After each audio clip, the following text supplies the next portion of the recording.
തിരുവചനം തിരുവചനം. ഈശോമിശിഹായ്ക്ക് സ്തുതിയായിരിക്കട്ടെ. നമുക്കൊരു നിമിഷം പ്രാർത്ഥിക്കാം.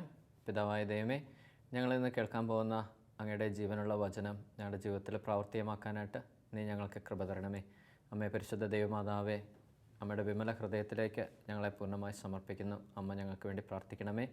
നന്മ നിറഞ്ഞ മറിയമേ സ്വസ്തി, കർത്താവ് നിന്നോടുകൂടെ സ്ത്രീകളെ നീ അനുഗ്രഹിക്കപ്പെട്ടവളാവുന്നു, നിൻ്റെ ഉദരത്തിൻ ഫലമായി ഈശോ അനുഗ്രഹിക്കപ്പെട്ടവനാവുന്നു. പരിശുദ്ധ മറിയമേ, തമ്പുരാൻ്റെ അമ്മേ, പാപികളായ ഞങ്ങൾക്ക് വേണ്ടി ഇപ്പോഴും ഞങ്ങളുടെ മരണസമയത്തും തമ്പുരാൻ്റെ അപേക്ഷിച്ചുള്ളമേ. ആമേൻ. യോഹന്നാൻ്റെ സുവിശേഷം 8-ാം അധ്യായം അതിൻ്റെ 10-ാം വചനത്തിൽ ഇങ്ങനെ പറയുന്നു: യേശു നിവർന്ന് അവളോട് ചോദിച്ചു, സ്ത്രീയെ, അവർ എവിടെ? ആരും നിന്നെ വിധിച്ചില്ലേ? അവർ എവിടെ? ആരും നിന്നെ വിധിച്ചില്ലേ? അവൾ പറഞ്ഞു, ഇല്ല കർത്താവേ. യേശു പറഞ്ഞു, ഞാനും നിന്നെ വിധിക്കുന്നില്ല, പൊയ്ക്കൊള്ളുക, ഇനിമേൽ പാപം ചെയ്യരുത്. ഞാനും നിന്നെ വിധിക്കുന്നില്ല, പൊയ്ക്കൊള്ളുക, ഇനിമേൽ പാപം ചെയ്യരുത്. ശരിക്കും നമുക്ക് സാഹചര്യം അറിയാം. പിടിക്കപ്പെട്ട വ്യഭിചാരിണി എന്നാണ് ആ ചാപ്റ്റർ തുടങ്ങുന്നത് തന്നെ. അപ്പോൾ വ്യഭിചാരത്തിൽ പിടിക്കപ്പെട്ട ഒരു സ്ത്രീയെ കല്ലെറിഞ്ഞു കൊല്ലുക എന്നത് യഹൂദമത പാരമ്പര്യത്തിൽ ഒരു നിയമമാണ്. അങ്ങനെ കല്ലെറിഞ്ഞു കൊല്ലാനായിട്ട് വരുന്ന വഴിക്കാണ് യേശു അവിടെ പ്രത്യക്ഷപ്പെടുന്നത്. അവിടെ കർത്താവിൻ്റെ മുമ്പിൽ കൊണ്ടുവന്നിട്ട് ചോദിക്കുകയാണ്, മോശയുടെ നിയമം അനുസരിച്ച് ഇതിങ്ങനെയാണ് ചെയ്യേണ്ടത്. അപ്പോൾ അവരോട് ചോദിക്കുന്നുണ്ട്, നിങ്ങളിൽ പാപമില്ലാത്തവരാരാണോ അവരാദ്യം കല്ലെറിയട്ടെ. ഒരുപക്ഷെ ഇങ്ങനത്തെ ഒരു ആറ്റിറ്റ്യൂഡിലായിരിക്കാം ചോദിച്ചത്. ശരിക്കും നിങ്ങളിൽ ഇവളുമായിട്ട് പാപം ചെയ്യാത്ത ആരാ ഉള്ളത്? അവർ ആദ്യം കല്ലെറിയട്ടെ. കാരണം ഈ പഴയ നിയമത്തിലും പുതിയ നിയമത്തിലെയും ഒരു പാപത്തിൻ്റെ ഒരു വലിയൊരു വ്യത്യാസം എന്താണെന്ന് വെച്ച് കഴിഞ്ഞാൽ, പഴയ നിയമത്തിലെ പാപങ്ങൾ മുഴുവൻ ആക്ടിവിറ്റിയാണ്. ഇപ്പോൾ വ്യഭിചാരം ചെയ്യുക, അത് കിടക്ക പങ്കിടുക, അങ്ങോട്ടും ഇങ്ങോട്ടും കിടക്ക പങ്കിടുമ്പോഴാണ് അത് വ്യഭിചാരം എന്നൊരു പാപം എന്നൊരു തിന്മ ആവുന്നത്. പക്ഷേ പുതിയ നിയമത്തിലേക്ക് വരുമ്പോൾ ഈശോ പറയാണ്, നിങ്ങളുടെ ഹൃദയത്തിൽ അല്ലെങ്കിൽ നിങ്ങളുടെ ചിന്തയിൽ നിങ്ങൾ ആസക്തിയോടെ ഒരു സ്ത്രീയെ നോക്കിയാൽ അവളുമായിട്ട് നിങ്ങൾ വ്യഭിചാരം ചെയ്തു എന്നാണ് പറയണം. അല്ല, ആസക്തിയോടുകൂടി ഒരു പുരുഷനെ നോക്കിയാൽ അവനുമായിട്ട് നീ വ്യഭിചാരം ചെയ്തു. ഇത് ചിന്തയിൽ തന്നെ. ഒരുപക്ഷെ ഈ കല്ലെറിഞ്ഞ് കൊല്ലാനായിട്ട് വരുന്ന വ്യക്തികൾ മുഴുവൻ ഈ ചിന്തിച്ചിരുന്നത് ഈ സ്ത്രീയെക്കുറിച്ച് ഇങ്ങനത്തെ ഒരു മ്ലേച്ഛമായ കാര്യങ്ങളാണല്ലോ. അതിൽ പിടിക്കപ്പെട്ട ഒരു സ്ത്രീയാണല്ലോ കൊണ്ടുവരുന്നത്. അല്ല, എന്തൊക്കെ വിധിച്ചിട്ടായിരിക്കും വരുന്നത്. പക്ഷേ അത് കേട്ട് കഴിഞ്ഞപ്പോൾ നിങ്ങളിൽ പാപമില്ലാത്തവർ കല്ലെറിയട്ടെ എന്ന് പറഞ്ഞു കഴിഞ്ഞപ്പോൾ ആരുമില്ലായിരുന്നു. എല്ലാവരും സകലരും അവിടം വിട്ടു പോയി കഴിഞ്ഞപ്പോഴാണ് യേശു എണീറ്റ് ചോദിക്കുന്നത്, സ്ത്രീയെ, അവർ എവിടെ? അവരെന്തിയേ? ആരും നിന്നെ വിധിച്ചില്ലേ? ഇല്ല കർത്താവേ, ആരും എന്നെ വിധിച്ചില്ല. ഈശോ പറയാണ്, ഞാനും നിന്നെ വിധിക്കുന്നില്ല. ശരിക്കും ഈ വ്യഭിചാരം എന്ന വലിയൊരു തിന്മയാണല്ലോ. അങ്ങനെ പിടിക്കപ്പെട്ട ഒരു സ്ത്രീയോട് പോലും യേശുവിൻ്റെ മനോഭാവം ഇതായിരുന്നു, ഞാനും നിന്നെ വിധിക്കുന്നില്ല. നമ്മുടെ അവസ്ഥയോ? പ്രത്യേകിച്ച് ഈ ഒരു കാലഘട്ടത്തെ ഒന്ന് എടുത്തു നോക്കിക്കേ. എന്തുമാത്രം ചർച്ചകളും കാര്യങ്ങളുമാണ് നമ്മൾ മുമ്പോട്ട് കൊണ്ടുപോയിക്കൊണ്ടിരിക്കുന്നത്. എന്തെങ്കിലും ചെറിയൊരു പിക്ചർ കണ്ടു, പിന്നെ അതിനെക്കുറിച്ചുള്ള ഡിസ്കഷനായി, അതങ്ങനെയാണ് ഇങ്ങനെയാണ്. അല്ലെങ്കിൽ രണ്ടുപേരും എവിടെയെങ്കിലും സംസാരിക്കുന്ന കണ്ടു, അടുത്ത ഡിസ്കഷനായി. അതിൻ്റെ അങ്ങേ അറ്റം വരെ നമ്മൾ ചെന്ന് കഴിഞ്ഞു. ഇങ്ങനെ മറ്റുള്ളവരെ വിധിച്ചുകൊണ്ടിരിക്കുകയല്ലേ. കാരണം അതാണോ കർത്താവിൻ്റെ മനോഭാവം? ശരിക്കും നോക്കിക്കഴിഞ്ഞാൽ ഇപ്പോൾ ചാനൽ ചർച്ചകളുണ്ട്, ഒത്തിരി കാര്യങ്ങളുണ്ട്. ഇപ്പോൾ സോഷ്യൽ മീഡിയ വഴി ഒരുപാട് ചർച്ചകൾ നടക്കുന്നുണ്ട്. അപ്പോൾ ഈ ചർച്ചകളിലൊക്കെ നമ്മൾ പങ്കെടുക്കുമ്പോൾ എന്തെങ്കിലും ഒരു ടോപ്പിക് ഇട്ടിട്ട് അല്ലെങ്കിൽ ആരുടെയെങ്കിലും ഒരു ഇഷ്യൂസ് എടുത്തിട്ട് ഇതപ്പുറം വരെ ഇത് ഇമാജിൻ ചെയ്ത് അങ്ങ് ചിത്രീകരിച്ച് കാണിക്കുന്ന ഒരു നേച്ചർ എനിക്ക് നിങ്ങൾക്കുണ്ട്, പ്രത്യേകിച്ച് ഈ ഒരു സോഷ്യൽ മീഡിയ യുഗത്തിൽ. കാരണം അങ്ങ് എന്താ പറയണേ, ഈ അറിയുന്ന നമ്മളൊക്കെ പൂർണ്ണരാണോ? നമ്മളെല്ലാം അറിഞ്ഞിട്ടാണോ വിധിക്കുന്നത്? എല്ലാം അറിഞ്ഞിട്ടാണോ? ശരിക്കും ഇങ്ങനെയൊക്കെ ഒരു ചൊല്ല് പിതാക്കന്മാർ പറഞ്ഞു കേട്ടിട്ടുണ്ട്, മഞ്ഞപ്പിത്തമുള്ളവർക്ക് കാണുന്നതൊക്കെ മഞ്ഞയായിട്ട് തോന്നും. ഞാനും നിങ്ങളും ഒരു വ്യക്തിയെ വിധിക്കുമ്പോൾ അല്ലെങ്കിൽ എന്തെങ്കിലും അപവാദം പറഞ്ഞു വരുത്തുമ്പോൾ നമ്മുടെ ഉള്ളിൽ ആ തെറ്റുണ്ട്. ആദ്യം മാറ്റേണ്ടത് എൻ്റെ ആറ്റിറ്റ്യൂഡാണ്. എൻ്റെ സ്വഭാവത്തിലൂടെ, എൻ്റെ സംസാരത്തിലൂടെ, എൻ്റെ ആക്ടിവിറ്റിയിലൂടെ പ്രകടമാകുന്നത് എൻ്റെ ആറ്റിറ്റ്യൂഡ് തന്നെയാണ്. അവിടെ ആദ്യം ചേഞ്ച് വരുത്തേണ്ടത്. അല്ലാതെ നമ്മളിങ്ങനെ വിമർശിച്ച് ഉള്ളതല്ല കളയേണ്ടത്. എനിക്കൊക്കെ ഒരു ദുശീലം ഉണ്ടായിരുന്നു പണ്ട്. കാരണം ആരുടെയെങ്കിലുമൊക്കെ കുറ്റം കണ്ടുപിടിക്കാൻ ഭയങ്കര മിടുക്കായിരുന്നു. ഭയങ്കര മിടുക്കുക. നമ്മളിത് തിരഞ്ഞു പിടിച്ച് കണ്ടുപിടിച്ച് കഴിഞ്ഞിട്ട് പിന്നെ അതങ്ങ് 4 പേരോട് നമുക്ക് പറയണം. പറഞ്ഞില്ലെങ്കിൽ നമുക്ക് സമാധാനം കിട്ടത്തില്ലല്ലോ. കാരണം ഇത് നമ്മൾ പറയും. ഇതിങ്ങനെ പറയുമ്പോൾ എന്താ സംഭവിക്കുന്നതെന്ന് ചോദിച്ചു കഴിഞ്ഞാൽ, ഒന്നാമത്തെ കാര്യം, ഇത് ആരുടെ കുറ്റമാണോ നമ്മൾ കണ്ടുപിടിക്കുന്നത്, ആ വ്യക്തിയുമായിട്ട് നമ്മൾ മാനസികമായിട്ട് അകലുക. അത് കഴിഞ്ഞ് നമ്മൾ ആ കുറ്റത്തോടുള്ളൊരു ആംഗിളിലൂടെയാണ് നമ്മൾ ആ വ്യക്തിയെ നോക്കിക്കാണുന്നത്. അതിൽ ഏറ്റവും വലിയ പ്രശ്നം എന്താണെന്ന് പറഞ്ഞാൽ, ഈ കുറ്റം എനിക്കുള്ളത് കൊണ്ടാണ് ഇത് നോട്ടീസ് ചെയ്യപ്പെടുന്നത്. കാരണം എൻ്റെ ഉള്ളിൽ ആ തെറ്റുണ്ട്, ഞാനത് ചെയ്യുന്നതാണ്. അതുകൊണ്ടാണല്ലോ ഇത് പെട്ടെന്ന് കാണുമ്പോൾ നമുക്ക് മനസ്സിലാവുന്നത്. ശരിയല്ലേ? അല്ലേ? അതുകൊണ്ടാണ് നമുക്ക് പെട്ടെന്ന് മനസ്സിലാവുന്നത്. എന്നിട്ട് ഇത് നമ്മൾ 4 പേരോട് പറയുമ്പോൾ ആദ്യമൊക്കെ ഇത് കേൾക്കുന്നവർക്ക് ഭയങ്കര ഇൻട്രസ്റ്റ് ആയിരിക്കും. ഒരു 2ാമത്തെ പ്രാവശ്യം കേൾക്കുമ്പോഴും ഭയങ്കര ഇൻട്രസ്റ്റ് ആയിരിക്കും. 3ാമത്തെ പ്രാവശ്യം 4ാമത്തെ പ്രാവശ്യം ഇത് റിപ്പീറ്റ് ചെയ്ത് കഴിയുമ്പോൾ ആ ബന്ധവും നമുക്ക് മുറിഞ്ഞു പോവാം. അങ്ങനെ വന്നു കഴിഞ്ഞപ്പോഴത്തേക്ക് ഞാൻ മനസ്സിലാക്കിയ ഒരു കാര്യമുണ്ട്. നമ്മൾ പലരുടെയും കുറ്റങ്ങൾ ഇങ്ങനെ വിധിച്ച് ഇങ്ങനെ വർണ്ണിച്ച് നമ്മളും കുറച്ചും കൂടി എരിവും പുളിയും ഉപ്പും ഒക്കെ ചേർത്ത് നമ്മളിങ്ങനെ പരിപോഷിപ്പിച്ച് പറഞ്ഞുകൊണ്ടിരിക്കുമ്പോൾ സംഭവിക്കുന്നത് എന്താണെന്ന് ചോദിച്ചു കഴിഞ്ഞാൽ, കുറച്ച് കാലം കഴിയുമ്പോൾ നമ്മളിങ്ങനെ ഒറ്റപ്പെട്ടുകൊണ്ടിരിക്കുക. നമ്മുടെ അടുത്ത് ആരും വരാതാകുന്നു, നമ്മളോട് ആരും സംസാരിക്കത്തില്ല, നമ്മളെ കേൾക്കാനായിട്ട് ആർക്കും പറ്റത്തില്ല. ഒരു ദിവസം പെട്ടെന്ന് ഞാൻ മാറി ചിന്തിച്ചത്, എൻ്റെ ഒരു പ്രിയപ്പെട്ട ഒരാളുണ്ട്, ഒരു സാറാണ്. അപ്പോൾ സാറിൻ്റെ അടുത്ത് ഞാൻ ഒരാളുടെ ഇങ്ങനെ കുറ്റം പറഞ്ഞുകൊണ്ടിരിക്കുക. അപ്പോൾ ഇങ്ങനെ പറഞ്ഞ് കുറച്ചായി കഴിഞ്ഞപ്പോഴത്തേക്ക് സാർ എന്നോട് പറഞ്ഞു, ജോർജെ ഒന്ന് നിർത്താവോ, എനിക്ക് ചെവി വേദന എടുക്കുന്നു. പെട്ടെന്ന് എനിക്ക് വല്ലാണ്ടായിപ്പോയി.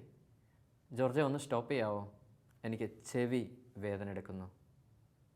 ഞാൻ പെട്ടെന്ന് നിർത്തി ഞാൻ മാറി ചിന്തിക്കാൻ തുടങ്ങി. ആ ഒരു ചോദ്യം എന്നെ ഒത്തിരി സ്ട്രൈക്ക് ചെയ്ത. ജോർജെ ഒന്ന് നിർത്താവോ, എനിക്കെൻ്റെ ചെവി വേദന എടുക്കുന്നു. അപ്പോൾ ഞാൻ ആ പറച്ചിലങ്ങ് നിർത്താൻ തുടങ്ങി. എന്നിട്ട് ഇതെല്ലാം കഴിഞ്ഞ് നമ്മൾ ചെന്ന് കുമ്പസാരിച്ചിട്ട് എല്ലാം നമ്മൾ പരിഹാരമൊക്കെ ചെയ്തിട്ട് വന്നിട്ട് വീണ്ടും ഇതിൻ്റെ 10 ഇരട്ടി പറയും. ഇതാണ് നമ്മുടെ രീതി. അപ്പം ഞാൻ അന്ന് ആ സാറങ്ങനെ പറഞ്ഞു കഴിഞ്ഞപ്പോൾ ഞാനിങ്ങനെ ചിന്തിക്കാൻ തുടങ്ങി, ദൈവമേ എനിക്കെന്തോ കുഴപ്പമുണ്ട്. അതാണല്ലോ സാറങ്ങനെ പറഞ്ഞത്, എനിക്കെന്തോ കുഴപ്പമുണ്ട്. അപ്പം ഞാനൊരു 100 കുറ്റം പറഞ്ഞിട്ടുണ്ട് ആ വ്യക്തിയുടെ, ആ സാറിൻ്റെ അടുത്ത്. എന്നിട്ട് സാർ എന്നോട് തിരിച്ച് ആ വ്യക്തിയുടെ 10-15 നന്മ പറഞ്ഞ് കേൾപ്പിക്കുക. ഈ നന്മയൊന്നും ഞാൻ കണ്ടിട്ടേ ഇല്ല അന്ന്. ആ വ്യക്തിയുടെ ഉള്ളിൽ ഇങ്ങനെ നന്മയുണ്ടെന്ന് സാറ് പറയുമ്പോഴാണ് നമ്മൾ അറിയുന്നത്. കാരണം എന്നാന്ന് ചോദിച്ചാൽ, ഇൻഡയറക്റ്റായിട്ട് ആ നന്മ എനിക്കില്ല. എനിക്കുണ്ടെങ്കിലല്ലേ എനിക്ക് കാണാൻ പറ്റത്തുള്ളൂ. അന്ന് എനിക്കില്ലായിരുന്നു ആ നന്മകൾ. അതിനുശേഷം ഞാൻ ചെയ്ത കാര്യം എന്താണെന്നറിയാമോ? ഞാൻ ഇത് പതുക്കെ മാറ്റം വരുത്താൻ തുടങ്ങി. എങ്ങനെ മാറ്റം വരുത്താൻ തുടങ്ങിയെന്ന് ചോദിച്ചു കഴിഞ്ഞാൽ, ഞാനിപ്പോൾ ഒരു 10 കുറ്റമാണ് പറഞ്ഞതെങ്കിൽ ഈ വ്യക്തിയെ ഇരുന്ന് പഠിച്ചിട്ട് ഈ വ്യക്തിയുടെ ഉള്ളിലുള്ള നന്മകൾ ഒരു 15 നന്മ എടുക്കാൻ തുടങ്ങി. എന്നിട്ട് ഈ 15 നന്മ ഞാൻ പറയാൻ തുടങ്ങി. അപ്പോൾ ഈ 10 തിന്മ ഞാൻ നേരത്തെ പറഞ്ഞിട്ട് ഇത് -10 ആണ്. 15 നന്മ പറയുമ്പോൾ ഇത് +15 ആണ്. ഇത് രണ്ടും കൂടിയാണ് ഫൈറ്റ്. ഈ ഫൈറ്റിലും പോയിട്ട് +5 അവിടെ നിൽക്കുന്നത്. അത് തിന്മയെ നന്മ കൊണ്ട് ജയിക്കുക എന്ന് കർത്താവ് പറയുന്നത്. ഞാൻ ഇതിങ്ങനെ അങ്ങ് പറയാൻ തുടങ്ങി. അതങ്ങനെ പറയാൻ തുടങ്ങി കഴിഞ്ഞപ്പോഴത്തേക്ക് പതുക്കെ ഈ പോയ റിലേഷൻഷിപ്സ് മൊത്തം ഇങ്ങനെ നമുക്ക് കൂട്ടിച്ചേർക്കാൻ തുടങ്ങി. അകന്ന ബന്ധങ്ങളൊക്കെ വീണ്ടും അടുക്കാൻ തുടങ്ങി. നമ്മളിൽ നിന്ന് ആരൊക്കെയാണോ അകന്നു പോയത്, ഈ ദുശ്ശീലം കൊണ്ട് അകന്നു പോയത്, അവരെല്ലാം നമ്മുടെ ജീവിതത്തിലേക്ക് പയ്യെ വരാൻ തുടങ്ങി. എന്നിട്ട് ഇങ്ങനെ ഒത്തിരി ഇങ്ങനെ ഒരു നെഗറ്റീവ്സും ആയിരുന്നു മൊത്തം. കാരണം എനിക്കൊക്കെ ഒരു ബ്ലാക്ക് ആൻഡ് വൈറ്റ് തിങ്കിങ് എന്നൊക്കെ പറയത്തില്ലേ, അങ്ങനത്തെ ദുശ്ശീലമൊക്കെ ഉണ്ടായിരുന്നു. എന്നാന്ന് വെച്ച് കഴിഞ്ഞാൽ എൻ്റെ ചിന്ത അനുസരിച്ച് കുറച്ച് കാര്യങ്ങൾ എനിക്ക് ശരിയാണ്, കുറച്ച് കാര്യങ്ങൾ എനിക്ക് തെറ്റാണ്. അപ്പോൾ എനിക്ക് ശരിയായ കാര്യങ്ങൾ മറ്റുള്ളവർക്ക് ശരിയാവണം, ഇതെൻ്റെ വാശിയായിരുന്നു. എനിക്ക് തെറ്റായ കാര്യങ്ങൾ മറ്റുള്ളവർക്കത് തെറ്റായിരിക്കണം, അവർ തെറ്റാണെന്ന് അംഗീകരിക്കണം. അത് അംഗീകരിച്ചില്ലേ ഞാൻ അവരെ വിധിക്കാൻ തുടങ്ങും, ഇവരെന്തോ വലിയ സംഭവമാണ് എന്നും പറഞ്ഞുകൊണ്ട്. ശരിക്കും യേശുവിനോട് പോലും കുറച്ച് ആൾക്കാർ വന്ന് ചോദിച്ചു, അങ്ങ് അപ്പുറത്ത് ഒരു ദേവാലയം കത്തി നശിച്ചു, ഇത് ആര് ചെയ്ത പാപം മൂലമോ? നമ്മളും ഇതാ ചോദിച്ചുകൊണ്ടിരിക്കുന്നത്, ഇത് ആര് ചെയ്ത തെറ്റുകൊണ്ടാണ്? അങ്ങനെ ചോദിക്കുന്ന ആളുടെ മെൻറ്റാലിറ്റി എന്താണെന്നറിയാമോ? അവരപ്പോൾ എന്തോ തെറ്റുകൊണ്ടാണ് നശിച്ചത്. ഞാൻ തെറ്റ് ചെയ്തിട്ടില്ലല്ലോ, കാരണം എൻ്റെ ദേവാലയം നശിച്ചിട്ടില്ലല്ലോ. അപ്പം ഞാൻ എന്തോ മേന്മയാണ്, എനിക്കെന്തോ എന്തോ വലിയ സംഭവമാണ് ഞാൻ, കാരണം എനിക്കൊന്നും സംഭവിച്ചിട്ടില്ലല്ലോ. മഹാമാരിയൊക്കെ ആഞ്ഞു വീശുമ്പോൾ എനിക്ക് മഹാമാരി കയറി പിടിച്ചിട്ടില്ലല്ലോ, അപ്പോൾ ഞാനെന്തോ സംഭവമല്ലേ? അല്ലെങ്കിൽ പ്രകൃതിക്ഷോഭങ്ങൾ ദുരിതങ്ങൾ വരുമ്പോൾ എനിക്കൊന്നും സംഭവിച്ചില്ലല്ലോ, ആ പ്രദേശത്താണല്ലോ ഉരുള് പൊട്ടിയെല്ലാം നശിച്ചു പോയത്, വീടൊക്കെ നശിച്ചു പോയത്, എൻ്റെ വീട് നശിച്ചില്ലല്ലോ, അതുകൊണ്ട് ഞാനെന്തോ മേന്മയാണല്ലോ, അവരെന്തോ തെറ്റ് ചെയ്തതാണല്ലോ. അല്ലെങ്കിൽ ഇന്ന രൂപതയിൽ ഇന്ന കാര്യങ്ങളൊക്കെ സംഭവിക്കുന്നു, നമ്മുടെ രൂപത സംഭവിക്കുന്നില്ല, അപ്പോൾ നമ്മുടെ രൂപത എന്തോ പെർഫെക്റ്റ് ആണല്ലോ എന്നൊക്കെയുള്ളൊരു ചിന്തയാണല്ലോ നമുക്ക്. ഈ ചിന്തയോടു കൂടിയാണ് യേശുവിൻ്റെ അടുത്ത് ചെന്ന് ചോദിക്കുന്നത്. യേശു അവരുടെ മുഖത്ത് നോക്കി പറയുന്നൊരു കാര്യമുണ്ട്, ഇത് നിനക്കുള്ള മുന്നറിയിപ്പാണ്, നാളെ ഇത് നിനക്ക് സംഭവിക്കാം. എൻ്റെ കുഞ്ഞെ, ഇത് നിനക്കുള്ള മുന്നറിയിപ്പാണ്, നീ ഇങ്ങനെ വിധിച്ച് തള്ളരുത്. നീ മനസ്സിലാക്കിയിട്ട് നാളെ അത് വരാനുള്ള എന്തെങ്കിലും പോസിബിലിറ്റി ഉണ്ടെങ്കിൽ നീ പതുക്കെ അവോയ്ഡ് ചെയ്യും. ഈ കഴിഞ്ഞ നോയമ്പിന്, അതായത് ഈ കഴിഞ്ഞ ഈസ്റ്റർ നോയമ്പിന്, 50 നോയമ്പിന് ഞാനും എൻ്റെ വൈഫും കൂടി ഒരു നോയമ്പെടുത്തായിരുന്നു. ഒരു വ്യത്യസ്തമായ നോയമ്പായിരുന്നു. നോയമ്പെന്ന് പറഞ്ഞാൽ ഈ ഇറച്ചി മീനുമൊക്കെ ഒഴിവാക്കാൻ എല്ലാവർക്കും പറ്റും. അതൊക്കെ എല്ലാവർക്കും പറ്റുന്നതാണ്. കാരണം നമ്മൾ ഇറച്ചി മീനും എല്ലാം ഒഴിവാക്കും. ഇനി ഈസ്റ്ററിൻ്റെ അന്ന് ഒരു മുഴുവൻ പോത്തിനെ ഗ്രില്ല് ചെയ്ത് വേണമെങ്കിൽ നമ്മൾ കഴിക്കും. ഇതാണ് നമ്മുടെ രീതി. അല്ലെങ്കിൽ ഒരു 10 കോഴിയെ ഒരുമിച്ച് വെച്ചിട്ട് നമ്മളെന്താ വല്ല അൽഫാം ഉണ്ടാക്കി കഴിക്കും. അതിലൊന്നും അല്ല കാര്യം. അതിലെന്ത് കാര്യം ഇരിക്കുന്നത്? എന്തെങ്കിലും മാറ്റം നമുക്ക് വരുന്നുണ്ടോ? പഴയതിലപ്പുറം നമ്മളാവുക. ഞങ്ങളെടുത്തൊരു നോയമ്പുണ്ടായിരുന്നു. കാരണം ഞങ്ങളുടെ ജീവിതത്തിൽ ഏറ്റവും നിർണായകമായ ഒരു നോയമ്പായിരുന്നത്. ഞങ്ങളൊരു തീരുമാനമെടുത്തു. ആ നോയമ്പിൻ്റെ ആദ്യത്തെ ദിവസം അന്ന് രാവിലെ ഞങ്ങളൊരു ഡിസിഷൻ എടുത്തു. ഒരു മനുഷ്യനെക്കുറിച്ച് പോലും ഈ നോയമ്പിൽ നമ്മൾ അനാവശ്യമായിട്ട് സംസാരിക്കുന്നില്ല. അങ്ങനെ ഒരു വേസ്റ്റ് നമ്മുടെ ജീവിതത്തിൽ ഉണ്ടാവരുത്. അനാവശ്യമായിട്ടൊരു വ്യക്തിയെക്കുറിച്ച് നമ്മൾ ചർച്ച ചെയ്യുന്നില്ല. അനാവശ്യമായ ചർച്ചകളിൽ നമ്മൾ ഏർപ്പെടുന്നില്ല. ഞാൻ ആദ്യം എൻ്റെ സോഷ്യൽ മീഡിയ നെറ്റ്വർക്ക്സ് കംപ്ലീറ്റ് ഒരു ഡീക്ലട്ടർ ചെയ്തു. ഞാൻ കുറേ ഗ്രൂപ്പിൽ നിന്ന് ഞാൻ തന്നെ എക്സിറ്റായി. കാരണം എന്തിനാണ് നമുക്ക് ഈ അനാവശ്യമായ ചർച്ചകൾ? ഇനി നമ്മളെക്കൊണ്ട് കർത്താവിന് ഒരു ആത്മാവിനെ രക്ഷിക്കാനുണ്ടെങ്കിൽ ആ ആത്മാവിനെ നമ്മുടെ ഫ്രണ്ടിൽ കൊണ്ടുവന്നോളൂ. അന്ന് ആ ആത്മാവിന് വേണ്ടി നീ ഉത്തരവാദിത്തമായിട്ട് കാര്യങ്ങൾ ചെയ്താൽ മതി. ഇത് ഈ ലോകത്തെ മൊത്തം നടക്കാനായിട്ട് നീ എത്ര പെർഫെക്റ്റ് ആണോ? ഞങ്ങൾ അങ്ങനെ ഒരു ഡിസിഷൻ എടുത്തു. അനാവശ്യമായ ഒരു സാധനം വീട്ടിൽ ഇല്ല, സംസാരമില്ല, നിർത്തി. ആദ്യത്തെ ആഴ്ചയൊക്കെ 1-2 പ്രാവശ്യമൊക്കെ വീണു. കാരണം ഇത് പറഞ്ഞ് ശീലിച്ചിരിക്കുകയാണല്ലോ. അപ്പോൾ പെട്ടെന്നൊരു ശീലം മാറ്റുക എന്ന് പറയുന്നത് ബുദ്ധിമുട്ടാണല്ലോ. ആദ്യമൊക്കെ ഒന്ന് വീണു, 1-2 ആഴ്ചയൊക്കെ പതുക്കെ വീണു. പക്ഷെ ഒരു 3-ാമത്തെ ആഴ്ചയിലൊക്കെ കയറിയപ്പോഴത്തേക്ക് ഞങ്ങൾക്കൊരു കാര്യം മനസ്സിലായി. ആ ഒരു സംഭവത്തിലൂടെ ഞങ്ങൾ അനുഭവിക്കുന്ന ഒരു സമാധാനം, ഒരു സ്പേസ് നമുക്ക് കിട്ടുക, ഒരു പീസ്, ഒരു ദൈവിക സമാധാനം നമ്മുടെ ഉള്ളിൽ നിറയുകയാണേ. കാരണം നമ്മുടെ കുടുംബത്തിലേക്ക് നോക്കാനായിട്ട് നമ്മുടെ കുടുംബത്തിലേക്ക് ഇതുവരെ നോക്കിയിട്ടില്ല. നമ്മൾ അപ്പുറത്തെ കുടുംബത്തിലാണേ. അല്ലെ നമ്മുടെ സമയം മുഴുവൻ അപ്പുറത്തെ വീട്ടിലാണ്. അല്ലെങ്കിൽ നമ്മുടെ സമയം മുഴുവൻ നമ്മുടെ ചേട്ടൻ്റെ കാര്യത്തിലാണ്, അനിയൻ്റെ വീട്ടിലേക്കാണ്, അല്ലെങ്കിൽ അപ്പുറത്തെ കാര്യത്തിലേക്കാണ്, അല്ലെങ്കിൽ വിശ്വാസികളിലേക്കാണ് എന്നൊക്കെ പറഞ്ഞുകൊണ്ട് നമ്മുടെ സമയം മുഴുവൻ അവിടെ കളയുക. ഇത് നേരെ തിരിച്ച് നമ്മുടെ കുടുംബത്തിലേക്ക് നോക്കാൻ തുടങ്ങിയത് ഇങ്ങനൊരു തീരുമാനം എടുത്തപ്പോഴാണ്. പതുക്കെ നമ്മുടെ ഫാമിലിയിലേക്ക് വരാൻ തുടങ്ങി. ഞങ്ങളുടെ ഇടയ്ക്കുള്ള കാര്യങ്ങളെല്ലാം ഞങ്ങളൊന്ന് കറക്റ്റ് ചെയ്യാൻ തുടങ്ങി. അങ്ങനെ വന്നപ്പം പയ്യെ കുഞ്ഞുങ്ങളെ ഒരുപാട് ശ്രദ്ധിക്കാൻ തുടങ്ങി. കുഞ്ഞുങ്ങൾക്ക് എന്താ ആവശ്യം? നമ്മുടെ വീട്ടിൽ ഒരു അടുക്കും ചിട്ടയും വരാൻ തുടങ്ങി. പ്രാർത്ഥിക്കേണ്ട സമയത്ത് പ്രാർത്ഥിക്കുന്നു, കഴിക്കേണ്ട സമയത്ത് കഴിക്കുന്നു, ഉറങ്ങേണ്ട സമയത്ത് ഉറങ്ങുന്നു, കളിക്കേണ്ട സമയത്ത് കളിക്കുന്നു, സിനിമ കാണേണ്ട സമയത്ത് സിനിമ കാണുന്നു, പഠിക്കേണ്ട സമയത്ത് പഠിക്കുന്നു, വചനം പഠിക്കേണ്ടപ്പം വചനം പഠിക്കുന്നു, ജോലി ചെയ്യേണ്ടപ്പം ജോലി ചെയ്യുന്നു. ഇതെല്ലാം സിസ്റ്റമാറ്റിക് ആകാൻ തുടങ്ങി. മറ്റേന്ന് പറഞ്ഞാൽ 7 മണിയാകുമ്പോഴത്തേക്ക് നമുക്ക് പ്രാർത്ഥിക്കാൻ പറ്റുന്നില്ല. കാരണം 6:30 ഒരാളുടെ കുറ്റം പറയാൻ തുടങ്ങിയതാണ്, വേറൊരാളുടെ കാര്യങ്ങൾ ചർച്ച ചെയ്യാൻ തുടങ്ങിയതാണ്. ഇത് നമ്മൾ ചർച്ച ചെയ്ത് ഇമാജിൻ ചെയ്ത് ഇതെല്ലാം നമ്മുടെ ഹൃദയത്തിലൂടെ ഒരു ഇമാജിനേഷനാണല്ലോ പൊയ്ക്കൊണ്ടിരിക്കുന്നത്. ഈശോ പറയുന്നുണ്ടല്ലോ, നല്ല വൃക്ഷത്തിൽ നിന്ന് നല്ല ഫലങ്ങളെ ഉണ്ടാവത്തുള്ളൂ, ചീത്ത വൃക്ഷത്തിൽ നിന്ന് ചീത്ത ഫലമേ ഉണ്ടാവത്തുള്ളൂ. നല്ല വൃക്ഷത്തിന് ചീത്ത ഫലമോ ചീത്ത വൃക്ഷത്തിന് നല്ല ഫലമോ കായ്ക്കാനായിട്ട് പറ്റത്തില്ല. കാരണം ഇത് നമ്മളിൽ നിന്നാണ് വരുന്നത്. നമ്മളിങ്ങനെ അങ്ങോട്ട് വിധിച്ച് കളിക്കൊണ്ടിരിക്കുക. അതായത് മത്തായിയുടെ സുവിശേഷത്തിനകത്തൊക്കെ കർത്താവ് ഇങ്ങനെ പറയുന്നുണ്ട്, 7-ാം അധ്യായം അല്ല 1-2 വചനങ്ങളിൽ ഇങ്ങനെ പറയുന്നുണ്ട്, വിധിക്കപ്പെടാതിരിക്കാൻ നിങ്ങളും വിധിക്കരുത്. കാരണം എന്നാണെന്നറിയാം, നമ്മൾ ഓരോ വിധി നമ്മൾ പറയുമ്പോൾ നമ്മുടെ ഉള്ളിലെ തെറ്റ് തന്നെയാണ്, ഇത് തന്നെയാണ് നമ്മൾ തുറന്നു കാണിക്കുന്നത്. ആരെക്കുറിച്ചെങ്കിലും നമ്മളിങ്ങനെ അപവാദവും കുറ്റങ്ങളും ഇങ്ങനെ പറഞ്ഞ് നിരത്തുമ്പോൾ ഇത് എൻ്റെ ക്യാരക്ടർ തന്നെയാണ് ഞാൻ പുറത്തോട്ട് കാണിക്കുന്നത്. I am the person like that എന്നാണ് നമ്മൾ ഇൻഡയറക്റ്റായിട്ട് പറയുന്നത്. This is my attitude, this is my character, this is my thought എന്നാണ് നമ്മൾ മറ്റുള്ളവരുടെ മുമ്പിൽ പ്രദർശിപ്പിച്ച് കാണിക്കുന്നത്. വിധിക്കപ്പെടാതിരിക്കാൻ നിങ്ങളും വിധിക്കരുത്. അത് എന്നോട് ആ സാറ് പറഞ്ഞത്. ജോർജ്, എൻ്റെ ചെവി വേദന എടുക്കുന്നു, നിർത്താവോ എന്ന് ചോദിച്ചു. എന്നെ ഒരു ശാസിക്കുന്ന പോലെയാണ് അന്ന് ആ മനുഷ്യൻ പറഞ്ഞത്. അത് കഴിഞ്ഞിട്ട് പയ്യെ പയ്യെ പയ്യെ പയ്യെ നന്മകൾ പറയാൻ തുടങ്ങി. വേറൊരു രീതിയിലേക്ക് നമ്മുടെ ചിന്ത മാറാൻ തുടങ്ങി. അത് ശരിയല്ല എന്നൊരു തോന്നൽ നമുക്കുണ്ടാകാൻ തുടങ്ങി. വീട്ടിലാണെങ്കിലും നമ്മളിങ്ങനൊരു ഒരു നോയമ്പെടുത്ത് കഴിഞ്ഞപ്പോൾ ഒരുപാട് സമാധാനം. ഒത്തിരി നമ്മുടെ കാര്യങ്ങൾ ഒന്ന് ഓർഡറാക്കാൻ പറ്റുന്നുണ്ട്. ഇത് നമ്മുടെ കാര്യം ഓർഡറാണോ ഒന്ന് ചിന്തിച്ച് നോക്കിയേ. അതിന് മുമ്പ്, അങ്ങനെ ഒരു നോയമ്പെടുക്കുന്നതിന് മുമ്പ് നമ്മുടെ കാര്യം ഒരിക്കലും ഓർഡർ അല്ലെന്നേ. കാരണം നമ്മുടെ കുടുംബത്തിൻ്റെ കാര്യം എങ്ങനെയൊക്കെയോ നടക്കുന്നു. അതിലൊന്നും ശ്രദ്ധിക്കാൻ നമുക്ക് സമയമില്ല. നമുക്ക് അടുത്ത വീട്ടിലെ പ്രശ്നങ്ങളാണല്ലോ നമ്മുടെ പ്രശ്നങ്ങളായിട്ട് നമ്മൾ തല കയറ്റി വെച്ചേക്കുന്നത്. ഇതെല്ലാം നമ്മുടെ അങ്ങോട്ടാണ് നോക്കുന്നത്, നമ്മുടെ ഉള്ളിലേക്ക് നമ്മൾ നോക്കുന്നില്ല. നമുക്കെന്താ പ്രശ്നം? ശരിയല്ലേ?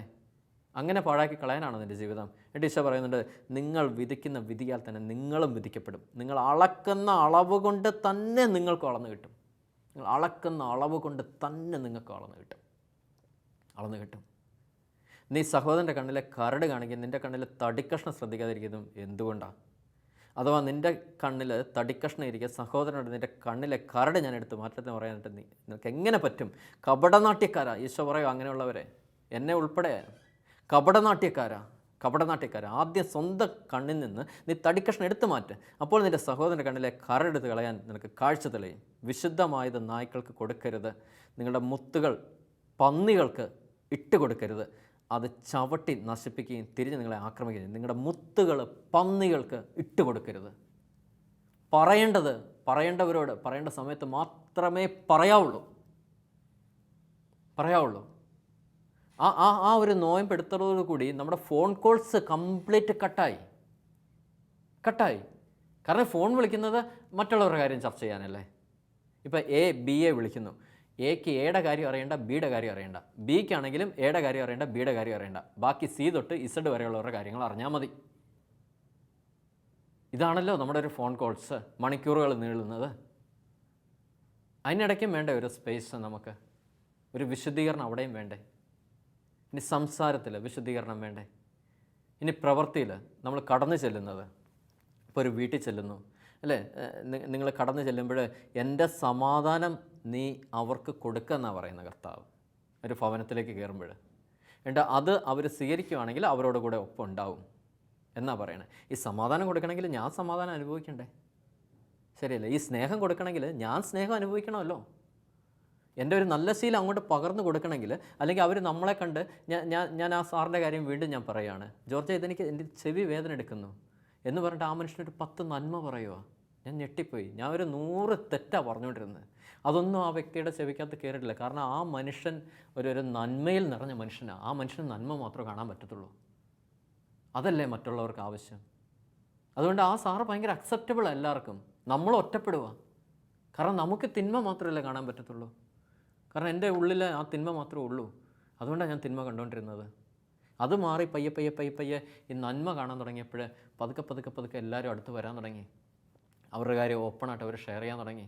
അവർക്ക് വേണ്ട ഡയറക്ഷൻ നമുക്ക് കൊടുക്കാൻ പറ്റുന്നുണ്ട്. അവരെ നല്ല ഇതിൽ നയിക്കാൻ പറ്റുന്നുണ്ട്. ഈ ചിന്താഗതിയിൽ മാറ്റം വരുത്താനായിട്ട് നമുക്ക് പറ്റുന്നുണ്ട്. അതുകൊണ്ട് നമ്മൾ നമ്മൾ ആരായി വിധിക്കാനായിട്ട് ആരാ? ഇതുപോലെ ഒരു ദിവസം ഞാൻ ഓർക്കുന്നുണ്ട്, ഒരു ഫേസ്ബുക്ക് ലൈവ് പ്രോഗ്രാം ഉണ്ടായിരുന്നു. അതിനകത്ത് ഒരു യൂത്തിന് വേണ്ടിയായിരുന്നു, ഒരു മാനന്തവാടി ഡയോസിസിലൊരു യൂത്തിന് വേണ്ടി. അത് കഴിഞ്ഞപ്പോൾ ഒരാൾ എന്നോട് ഇപ്പം ഈ അടുത്ത കാലങ്ങളിൽ ഒത്തിരി ചർച്ചാ വിഷയമായ ഒരാളുടെ പേര് പരാമർശിച്ചിട്ട് പറഞ്ഞു, ആ വ്യക്തിയെ താങ്കൾക്ക് സ്നേഹിക്കാൻ പറ്റുമോ? ഞാൻ ആ വ്യക്തിയോട് പറഞ്ഞു, ആ വ്യക്തിയെ ഞാൻ സ്നേഹിക്കുന്നു. കാരണം എന്താണെന്ന് ചോദിച്ചു കഴിഞ്ഞാൽ, ആ വ്യക്തിയുടെ ഉള്ളിലൊരു ആത്മാവുണ്ട്. ശരിയല്ലേ? ആ വ്യക്തിയുടെ ഉള്ളിലൊരു ആത്മാവുണ്ട്. ആ ആത്മാവ് നശിക്കാനായിട്ട് ദൈവം സമ്മതിക്കത്തില്ല. കാരണം ആ വ്യക്തിക്ക് വേണ്ടിയാണ് യേശു കുരിശിൽ മരിച്ചത്. ഇനി ആ വ്യക്തി അങ്ങനെ ചെയ്യുന്നുണ്ടെങ്കിൽ അതിൻ്റെ അപ്പുറം കാണാനുള്ള ഒരു കാഴ്ചപ്പാട് നമുക്കുണ്ടാവണം. എന്തുകൊണ്ട് ആ വ്യക്തി അങ്ങനെ ചെയ്യുന്നു? ഒരുപക്ഷെ ആ വ്യക്തിയുടെ ചെറുപ്പകാലം തൊട്ടുള്ള ജീവിതത്തിൽ ഏതൊക്കെയോ ഒരു സമയത്ത് ആരിലൂടെയൊക്കെയോ കിട്ടിയ ഒരു തിക്ത അനുഭവത്തിൻ്റെ ബാക്കി ഫലമാണ് ആ വ്യക്തിയിലൂടെ പുറത്തു വരുന്ന ഈ റിയാക്ഷൻസ് മുഴുവൻ. അതിന് ആ വ്യക്തി എന്ത് ചെയ്തു? ആ വ്യക്തിയാണ് അതിന് ഉത്തരവാദി. ആ വ്യക്തിയല്ല, അവൻ്റെ സറൗണ്ടിങ്സ് അവനെ അങ്ങനെ ആക്കുന്നത്. ചിലപ്പോൾ അപ്പനിലൂടെ ആവാം, ചിലപ്പോൾ അമ്മയിലൂടെ ആവാം, സഹോദരങ്ങളിലൂടെ ആവാം, അല്ലെങ്കിൽ സമൂഹത്തിലൂടെ ആവാം, ഫ്രണ്ട്സിലൂടെ ആവാം. ഒറ്റപ്പെടലിൻ്റെ ഏതെങ്കിലും അനുഭവമായിരിക്കാം, അല്ലെങ്കിൽ വല്ല ഭയത്തിൻ്റെ ഉത്കണ്ഠയായിരിക്കാം, അല്ലെങ്കിൽ കുറവുകൾ മാറ്റം വരുത്താൻ പറ്റാത്തൊരവസ്ഥയായിരിക്കാം. അതൊരു സ്പിരിച്വൽ കോഷൻ്റ് ഇട്ടേ അതിനെ ഞള്ളിഫൈ ചെയ്ത് നമുക്ക് കറക്റ്റ് ചെയ്തെടുക്കാൻ പറ്റത്തുള്ളൂ. പക്ഷേ ഈ കോഷൻ്റ് ഇട്ട് ഞള്ളിഫൈ ചെയ്യണമെന്നുള്ള കാര്യം ആരും ആ വ്യക്തിക്ക് പറഞ്ഞു കൊടുത്തിട്ടുണ്ടാവില്ല. ഒരുപക്ഷെ ആ സമൂഹത്തിൽ നിന്ന് പോലും ഒരു സ്നേഹത്തോടെ, ഒരു ആദരവോടെ, ഒരു ആശ്രയം ആ വ്യക്തിക്ക് കിട്ടിയിരുന്നെങ്കിൽ ഒരുപക്ഷെ ആ വ്യക്തി അങ്ങനെ ചെയ്യില്ല. ഇത് ചെറിയൊരു തെറ്റ് കാണുമ്പോൾ പോലും ഇത് വിധിച്ച് അങ്ങോട്ട് മാറ്റിയിടുവല്ലേ. എന്നിട്ട് കഴിഞ്ഞിടയ്ക്ക് ഞാൻ ഒരു ബഹുമാനപ്പെട്ട ഒരു വൈദികൻ്റെ ഒരു ചെറിയൊരു ടോക്ക് ഞാൻ കേട്ടപ്പോൾ ഞാനിങ്ങനെ ആ വൈദികൻ പറഞ്ഞൊരു കാര്യം ഇങ്ങനെ ആലോചിക്കുകയാണ്. ഒരു ആഞ്ഞിലി മരം നട്ടുവെച്ചിട്ടേ ഇതിങ്ങനെ കിളുത്ത് വരുമ്പോൾ അതിൽ ചെറിയ നഖം കൊണ്ടൊരു പോറൽ വരുത്തി കഴിഞ്ഞാൽ ഇത് വളർന്ന് 10-30 വർഷമായാലും ഇതിൻ്റെ ആ ചെറിയ പോറലിൻ്റെ പാട് വലിയൊരു വെട്ടുപാട് പോലെ ഈ ആഞ്ഞിലിയിലുണ്ടാവും. അതേസമയം 10-30 വയസ്സായ ഒരു ആഞ്ഞിലി മരത്തിൽ ഒരു കൈക്കോടാല കൊണ്ട് വെട്ടിയാലും ഈ വെട്ടുപാട് അവിടെ കാണത്തില്ല. കാരണം കുഞ്ഞു പ്രായത്തിൽ മുറിയുന്ന മുറിവുകളാണ് ഇവരെ കൊണ്ട് ഇതെല്ലാം ഇങ്ങനെ റിയാക്ഷൻ ചെയ്യിപ്പിക്കുന്നത്. നമ്മൾ അത് മനസ്സിലാക്കി കഴിഞ്ഞു കഴിഞ്ഞാൽ നമുക്ക് ഈ വിധിക്കുന്ന സ്വഭാവം നമുക്ക് മാറും. കാരണം അതിൻ്റെ ഉള്ളിലൊരു ആത്മാവുണ്ട്. ആത്മാവ് എന്ത് ചെയ്തു? ആത്മാവ് രക്ഷപ്പെടണ്ടേ? നമുക്കിങ്ങനെ വിധിച്ച് തള്ളിയാൽ മതിയോ? ഇതിങ്ങനെയാണെന്ന് വിധിച്ച് നമ്മൾ മൂലക്കിടുവാണ്. അങ്ങനെ ഇട്ടാൽ മതിയോ? ഒരു പ്രീ ഡിറ്റർമൈൻഡായിട്ട് നമ്മൾ കാണുകയാണ്. ഇതിങ്ങനെയാണ്, അങ്ങനെ അങ്ങ് കാണുക. എക്സാമ്പിൾ, നമ്മളിപ്പോൾ KSRTC ബസ്സിൽ കയറിപ്പോയി. ഒരു ബസ്സിൽ കയറി ചെന്നപ്പോഴത്തെ പോകുന്ന വഴിക്ക് വീല് പഞ്ചറായി. പിന്നെ ഞാൻ KSRTC കയറത്തില്ല. കാരണം ചോദിച്ചു കഴിഞ്ഞാൽ KSRTC കയറിയ വീല് പഞ്ചറാകും. ഒരു KSRTCക്കായിരിക്കും അങ്ങനെ ഒരു അനുഭവം ഉണ്ടായേക്കുന്നത് എന്നും പറഞ്ഞുകൊണ്ട് എല്ലാ KSRTC ബസ്സും പ്രശ്നമുള്ളതല്ല. ഇതുപോലെ തന്നെ ഒരു വ്യക്തിക്കായിരിക്കും വിഷയം എന്നും പറഞ്ഞുകൊണ്ട് ആക്ഷേപിക്കരുത്. ആ പ്രശ്നം പരിഹരിക്കാനായിട്ട് നിനക്കെന്ത് ചെയ്യാൻ പറ്റും? ആ വ്യക്തിക്ക് വേണ്ടി പ്രാർത്ഥിച്ചിട്ടുണ്ടോ നീ? ഒന്ന് ചിന്തിച്ച് നോക്കിയേ. നമ്മുടെ ക്രിസ്തീയ വിളിയൊക്കെ അതല്ലേ? അങ്ങനെ ഒരു വ്യക്തിക്ക് വേണ്ടി പ്രാർത്ഥിക്കണം. ഞാനെന്ന വ്യക്തി പ്രാർത്ഥിക്കേണ്ടവരല്ലേ? അല്ലാതെ ഇങ്ങനെ വിധിച്ച് തള്ളുവാണോ? ആ പാപിനിയായ സ്ത്രീയോട് പോലും യേശുവിൻ്റെ മനോഭാവം ഇതായിരുന്നു: കുഞ്ഞെ, ഞാനും നിന്നെ വിധിക്കുന്നില്ല. ആ ഒരു മനോഭാവത്തിലേക്ക് നമുക്ക് വരാം. നമ്മൾ ആരാന്ന് വിധിക്കാൻ? എന്നിട്ട് ഞാൻ ആ ചോദിച്ച വ്യക്തിയോട് പറഞ്ഞൊരു കാര്യം ഇതാണ്: ഞാൻ ആരാ ചേട്ടാ വിധിക്കാനായിട്ട്? ഇപ്പോൾ പൗലോസ് പറഞ്ഞ പോലെ ഈ ലോകത്തിലെ ഏറ്റവും വലിയ പാപി ഞാനാണ്. ഞാൻ ആ 2ാം സ്ഥാനം ഏറ്റെടുക്കുക. കാരണം ഞാൻ അതിലും വലിയ തെറ്റുകാരൻ എനിക്കറിയാം. കാരണം എൻ്റെ ചിന്തയിൽ പോലും അതിലും വലിയ തെറ്റ് ഞാൻ ചെയ്തുകൊണ്ടിരിക്കുന്ന ഒരു വ്യക്തിയാണ് ഞാൻ. ഒത്തിരി കുറവുള്ള മനുഷ്യനാണ്. ഞാൻ ആരാ ആ വ്യക്തിയെ വിധിക്കാനായിട്ട്? ഞാൻ ആരാ തള്ളി പറയാനായിട്ട്? കാരണം എന്നെ കർത്താവ് അത്രയും സ്നേഹിക്കുന്നുണ്ടെങ്കിൽ എനിക്ക് ആ വ്യക്തിയെ സ്നേഹിക്കാതിരിക്കാൻ പറ്റുമോ? കാരണം എൻ്റെ കുറവുകളനുസരിച്ച്, എൻ്റെ കുറ്റങ്ങൾ കണ്ടുകൊണ്ട്, എൻ്റെ നെഗറ്റീവ് കാര്യങ്ങളെല്ലാം മനസ്സിലാക്കിക്കൊണ്ട് എൻ്റെ പൊന്നു തമ്പുരാൻ എന്നെ ഉള്ളം കയ്യിൽ വെച്ച് പരിപാലിക്കുമ്പോൾ എനിക്കെങ്ങനെ ആ വ്യക്തിയെ വിധിക്കാൻ പറ്റും? അതുകൊണ്ട് നമുക്ക് അനാവശ്യമായ കാര്യങ്ങളെല്ലാം നമ്മുടെ ജീവിതത്തിൽ നിന്ന് ഒഴിവാക്കാം. അനാവശ്യമായ ചർച്ചകൾ, അനാവശ്യമായ ചിന്താഗതികൾ, അനാവശ്യമായ സംസാരങ്ങൾ, ഇതൊക്കെ നമ്മുടെ ജീവിതത്തിൽ നിന്ന് ഒഴിവാക്കാം. നമുക്ക് നന്മയിലേക്ക് വരാം. ആ തിന്മയെ നമുക്ക് നന്മ കൊണ്ട് ജയിക്കാം. അതായത് ഈശോനെ വിധിക്കപ്പെടാതിരിക്കാൻ നിങ്ങളും വിധിക്കരുത്. നിങ്ങൾ വിധിക്കുന്ന അതേ വിധിയാൽ തന്നെ നിങ്ങളും വിധിക്കപ്പെടും. നിങ്ങൾ അളക്കുന്ന അതേ അളവ് കൊണ്ട് തന്നെ നിങ്ങളും അളക്കപ്പെടും. അതുകൊണ്ട് നമുക്ക് വിധിക്കുന്ന ഈ ഒരു സ്വഭാവത്തിൽ നിന്ന് നമുക്ക് മാറ്റം വരുത്താം. നമുക്ക് നന്മ കാണാം. ആ തിന്മയെ നമുക്ക് നന്മ കൊണ്ട് ജയിക്കാം. എവിടെയൊക്കെ തിന്മ കാണുന്നോ അതിനെ നേരിടാനായിട്ട് നമ്മുടെ ഉള്ളിൽ നന്മ വളരട്ടെ. ആ നന്മ വളർത്താനുള്ള കൃപ പിതാവായ ദൈവം നമുക്ക് തരട്ടെ. പുത്രനായ മിശിഹായുടെ കുരിശുമരണത്തിൻ്റെ യോഗ്യതയാൽ പിതാവായ ദൈവം നമുക്കത് നൽകി അനുഗ്രഹിക്കട്ടെ. പരിശുദ്ധാത്മാവേ, നന്മ ഞങ്ങളുടെ ഉള്ളിൽ വളർത്താനായിട്ട് നീ ഞങ്ങളെ സഹായിക്കണമേ. അമ്മേ പരിശുദ്ധ മാതാവേ, അമ്മ ഞങ്ങൾക്ക് എപ്പോഴും കൂട്ടായിരിക്കണമേ. അമ്മ സഹായിക്കണമേ. നന്മ നിറഞ്ഞ മറിയമേ സ്വസ്തി, കർത്താവ് നിന്നോടുകൂടെ സ്ത്രീകൾ നീ അനുഗ്രഹിക്കപ്പെട്ടുള്ളാവുന്നു. നിൻ്റെ ഉദരത്തിന് ഫലമായി ഈശോ അനുഗ്രഹിക്കപ്പെട്ടവനാവുന്നു. പരിശുദ്ധ മറിയമേ, തമ്പുരാൻ്റെ അമ്മേ, പാപികളായ ഞങ്ങൾക്ക് വേണ്ടി ഇപ്പോഴും ഞങ്ങളുടെ മരണസമയത്തും തമ്പുരാൻ്റെ അപേക്ഷിച്ചുള്ളമേ. ആമേൻ.